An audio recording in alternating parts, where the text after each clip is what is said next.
Hello friends. Banking तसेच इतर स्पर्धा परीक्षांची तयारी करणाऱ्या विद्यार्थ्यांसाठी आजचा जो व्हिडिओ आहे तो खूप महत्त्वाचा आहे. कारण आज जी सरकारी स्कीम आपण पाहणार आहोत त्यावरून डायरेक्टली MCQ क्वेश्चन्स परीक्षेमध्ये एक्झामिनेशन्समध्ये मे बी विचारली जाऊ शकतात. UPSC, MPSC तसेच बँकिंग, SSC अशा अनेक परीक्षांमध्ये गव्हर्नमेंट स्कीम रिलेटेड क्वेश्चन विचारले जातात. ठीक आहे. तर त्याच्यामुळं आपण ह्या स्कीममध्ये तुम्हाला आजची जी स्कीम आहे ती कोणत्या मंत्रालयाच्या अंतर्गत येते, स्कीम कधी सुरू झाली, सगळ्यात महत्त्वाच्या स्कीमचा उद्देश काय आहे, मुख्य वैशिष्ट्ये काय आहेत, ते सगळे आपण गोष्टी आजच्या व्हिडिओमध्ये बघणार आहोत. आणि हो, सगळ्यात शेवटी आपण ह्या स्कीमच्या रिलेटेड 3 MCQs सुद्धा जे आहेत ना, तर ते आपण ह्या व्हिडिओमध्ये बघूयात. चला तर आपण स्कीम्सचा पार्ट स्टार्ट करूया. ओके, ही जी स्कीम आहे, पहिली जी स्कीम आहे ती कोणती आहे तर ship building financial assistant. Okay, ही जी स्कीम आहे आता लेटेस्टमध्ये ॲक्च्युली ही लेटेस्ट स्कीम आहे. ही जी स्कीम आहे 27 डिसेंबर 2025 रोजी काय झाली तर जाहीर करण्यात आली. ह्या स्कीमचा जो आउटले आहे, फायनान्शियल आउटले आहे तो किती असणार आहे तर 24,736 कोटी रुपयाचा काय तर ह्या स्कीमचा आउटले आहे.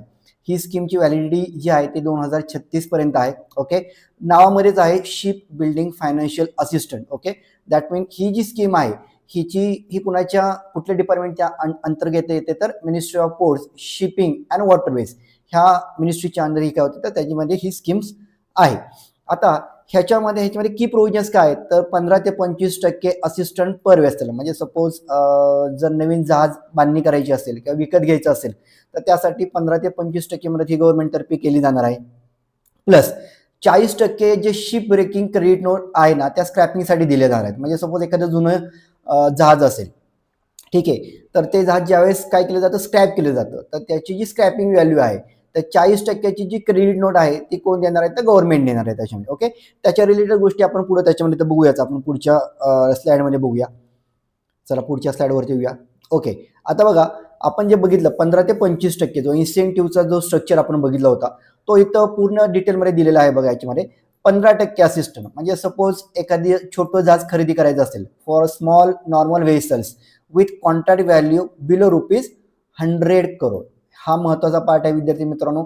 जर एखाद्या जहाजाची किंमत ही 100 कोटी किंवा त्याच्या आतमध्ये असेल तर त्याच्यासाठी काय होईल तर गव्हर्नमेंटकडनं 15% फायनान्शियल असिस्टंट मिळेल. ठीक आहे. आता पुढचं जी इन्सेंटिव्ह स्ट्रक्चर आहे ते कुठलं आहे तर 20%. जर जहाजाची व्हॅल्यू ही 100 कोटी रुपयांपेक्षा जास्त किंमत असेल त्याची, ओके, म्हणजे थोडक्यात की मीडियम रेंजची जे जहाजं असतात तर त्यांच्या खरेदीसाठी गव्हर्नमेंटकडनं किती मिळेल इन्सेंटिव्ह तर तो 20%चा फायनान्स इन्सेंटिव्ह म्हणजे फायनान्शियल असिस्टंट त्याच्यामध्ये मिळेल. आणि आपल्यासाठी सगळ्यात महत्वाचा पुढचा पार्ट, जर ग्रीन वेसल्स ह्या ज्या आहेत ह्या खरेदी केल्या जात असतील तर त्याच्यासाठी गव्हर्नमेंटकडनं त्याच्या टोटल किमतीच्या 25% फायनान्शियल असिस्टंट आहे ना तो कुणाकडनं मिळणार आहे तर गव्हर्नमेंटकडनं. ग्रीन व्हेसल्स म्हणजे काय, म्हणजे हायब्रिड इंधनावरती चालणारी जहाजं किंवा हायड्रोजन वरती चालणारी जहाजं असतील तर अशा टाईपची जहाजं जी आहेत तर ती जर खरेदी करणार असतील तर खरेदी केली जाणार असतील तर त्यासाठी गव्हर्नमेंटकडनं 25%चा फायनान्शियल असिस्टंट त्याच्यामध्ये मिळणार आहे.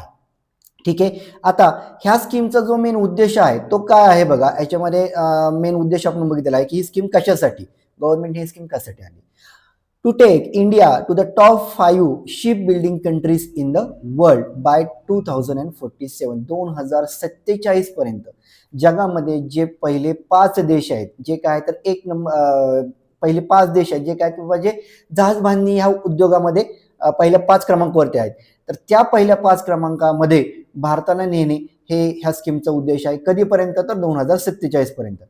अजून एक महत्वाचा ह्या स्कीमचा उद्देश काय आहे की 30 लाखापेक्षा जास्त रोजगार निर्माण करणे हा सुद्धा ह्या स्कीमचा उद्देश आहे. म्हणजे थोडक्यात बघा की ह्या स्कीमचा उद्देश काय की जे जहाज आहे हे जहाजाची बांधणी आहे किंवा स्क्रॅपिंग व्हॅल्यू झाल्यानंतर सुद्धा ते स्क्रॅप झाल्यानंतर सुद्धा परत एखाद्याला नवीन जहाज बनवायचं असेल ते सुद्धा जहाज इथंच बनवायचं.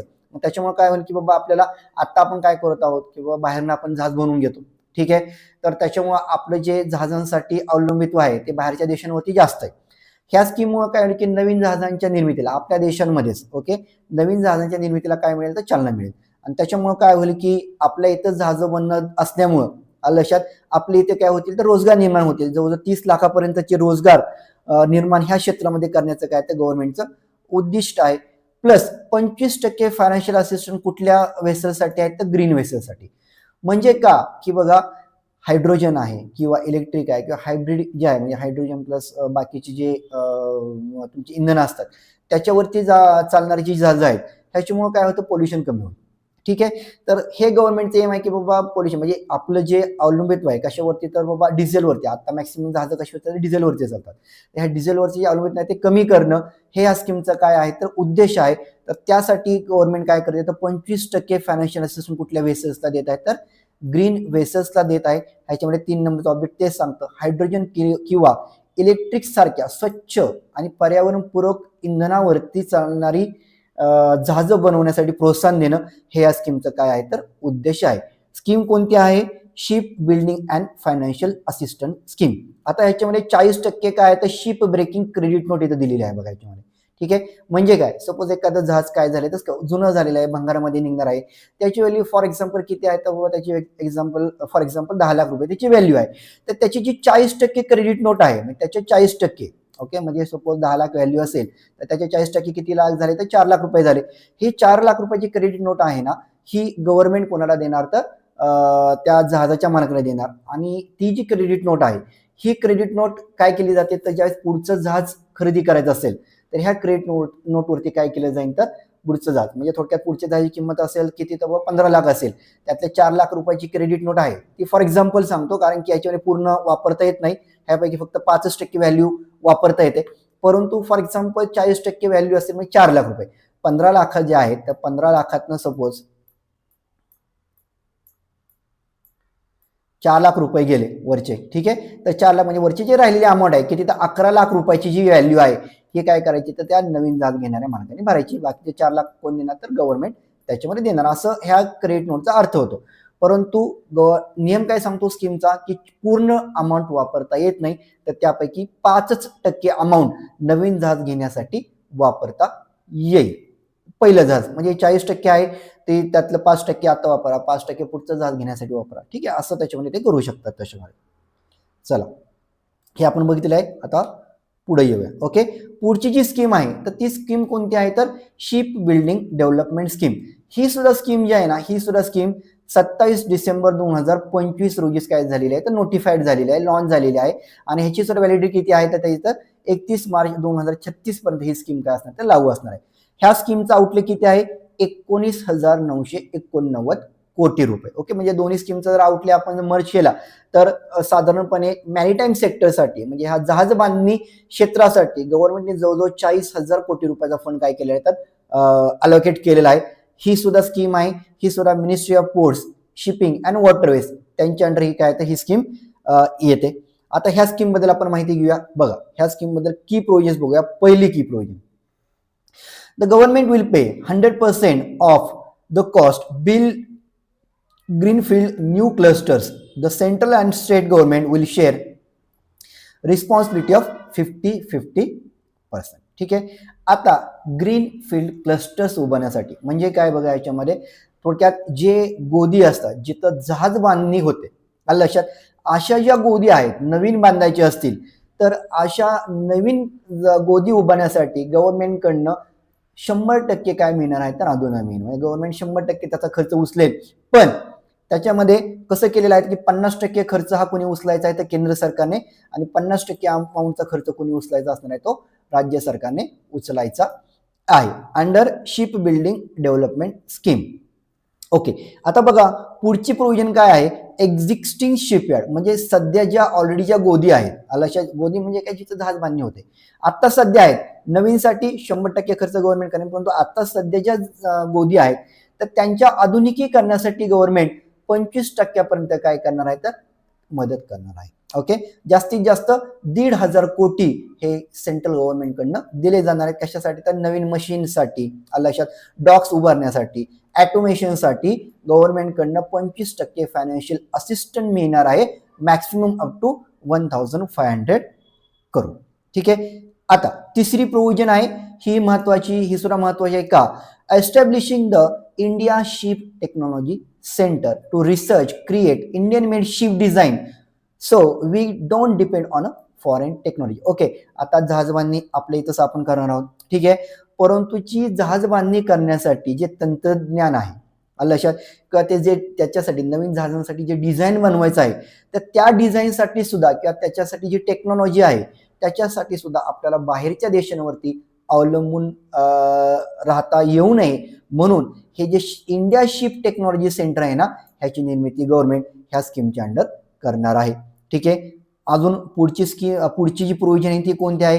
Credit risk coverage. म्हणजे काय थोडक्यात ह्या ज्या गोदी आहेत ह्या बांधण्यासाठी काय करणार आहे तर गव्हर्नमेंटकडनं क्रेडिट रिस्क कव्हरेज यंत्रणा तयार केलेली आहे. म्हणजे काय सपोज ह्या गोदी असतील त्याचं बांधणी करायची आहे ओके किंवा नवीन जहाज बांधायचं आहे ओके त्यासाठी जी अमाऊंट लागते लक्षात ती गव्हर्नमेंट काय फायनान्शियल असिस्टंट करेल परंतु बाकीची अमाऊंट तो जो मालक असेल ज्याला जहाज बांधायचं आहे किंवा बनवायचं आहे तर त्याला स्वतःच्या खिशाने टाकावं लागतं परंतु त्यासाठी तो त्याला जर लोन घ्यायचा असेल तर त्याला बँकेकडे त्याला अप्रोच करावं लागतं. परंतु बँका काय करतात की बाबा रिस्क जास्त असल्यामुळं बँका हे कर्ज देण्यासाठी काय करतायत तर सध्या टाळाटाळ करतात. का तर बँकांना असं वाटतं की बाबा ह्याच्यामध्ये रिस्क जास्त आहे ह्या शिपिंग बिल्डमध्ये रिस्क जास्त आहे म्हणून बँका काय करतात की थोडं ह्या सेक्टरला कर्ज देत नाही नवीन शिप बनवण्यासाठी कर्ज देताना काय होतंय बँका कर्ज टाळाटाळ करतात. मग गव्हर्नमेंटने काय केलेलं आहे स्वतःचं एक क्रेडिट रिस्क कव्हरेज गव्हर्नमेंट त्याला दिलेलं आहे. त्याच्यामुळे काय होईल की आता बँकेने एक हमी मिळेल की नाही आपण जे कर्ज दिलेलं आहे ते बुडणार नाही आणि त्याच्यामुळे बँक काय करते की जास्तीत जास्त कर्ज ह्या सेक्टर्सला किंवा ह्या स्कीम्स ह्या शिप बिल्डिंगसाठी देतील. त्याच्यामुळे जे गव्हर्नमेंटचं जो एम आहे की पहिल्या 5 देशांमध्ये शिप बिल्डिंगमध्ये आपल्या देशाला नेऊन ठेवणं तर त्याच्यामुळे गव्हर्नमेंटचा तो एम काय होईल तर साध्य होईल. ठीक आहे. Next one shipyard will get 3% interest subvention discount on interest on a loan taken for building infrastructure. Okay नवीन गोदी बांधण्यासाठी तिथे ज्या बिल्डिंग्स वगैरे आहेत त्या बांधण्यासाठी जर काही कर्ज घेतलं गेलं असेल तर त्या कर्जामध्ये गव्हर्नमेंटकडनं काय मिळतं 3% काय मिळेल त्याच्यामध्ये तर सबसिडी दिली जाणार आहे. म्हणजे सपोज 10% कर्ज असेल 3% सबसिडी मिळेल 7% काय राहील तर त्याच्यावरती त्या लोनवरती 7% दराने व्याज त्याच्यावरती भरावं लागेल. चला आता ह्या 2 स्कीम्स होत्या. आता आपण बघूया त्याच्यावरच्या काही एमसीक्यूज. ते एमसीक्यूज बघूया. पहिली एमसीक्यू आहे ते कोणते बघा. What is the maximum financial assistant percentage provided specialise or green vessel under SBFAS scheme. लक्षात आपण बघितलं होतं स्पेशलाइज ग्रीन असेल तर त्याच्यासाठी किती असणार आहे तर 25% काय असेल फायनान्शियल असिस्टंट गव्हर्नमेंटकडनं मिळणार आहे. Okay. Under the shipbreaking credit note provision, what is the maximum limit, cap limit for which the credit can be used against the cost of the new vessel? म्हणजे नवीन जहाजाची जी किंमत आहे ओके आपण बघितलं की 40% काय आहे की बाबा त्याची क्रेडिट नोट मिळते टोटल व्हॅल्यूच्या ओके जी स्क्रॅप क्रेडिट नोट गव्हर्नमेंटकडनं मिळणार परंतु यूज आहे यूज साठी मॅक्सिमम कॅप किती आहे त्यासाठीचा तर तो किती असणार आहे तर 5%. 40% पर्यंत क्रेडिट नोट मिळेल परंतु वापर किती टक्क्याचाच करू शकणार मॅक्सिमम 5%च ते वापर त्याच्यामध्ये करू शकतील. बघा while the note is worth of ₹40% of scrap value you can only use it cover up to ₹5% the new ship's contract price. ठीक आहे. This is the most important. Now next one, which institutions will host the India Ship Technology Center ISTC for R&D design? आता ह्याच्यासाठी जे contract आहे which institution will host the India ship technology centre for R&D design. लक्षात तर हे कुणाकडे आहे तर इंडियन मॅरिटाईम युनिव्हर्सिटी जी आहे तर त्यांच्याकडे हे इंडियन शिप टेक्नॉलॉजी सेंटरचं R&D design research and development and design जो पार्ट आहे तो ह्या युनिव्हर्सिटीकडे देण्यात आलेला आहे. ठीक आहे.